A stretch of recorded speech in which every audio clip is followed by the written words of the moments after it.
Hello, today make fluffy pancake. The ingredients.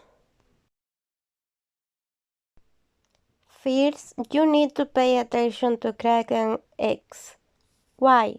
Because you need to separate the yolks from whites.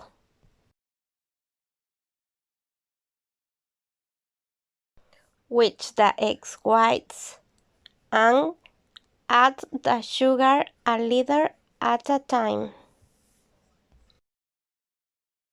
Okay, in another bowl put the eggs yolks, the milk, and then stir.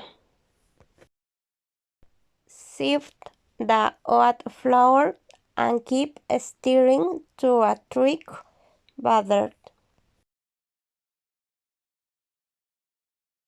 Then fold carefully into the two mixtures and stir. And add the vanilla extract.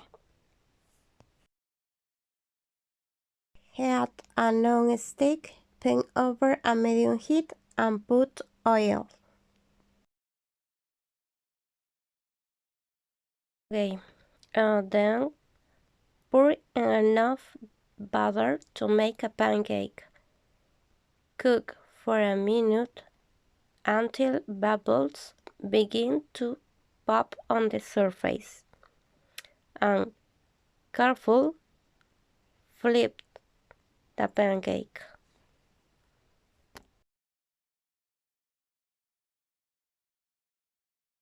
Serve with your favorite fruits.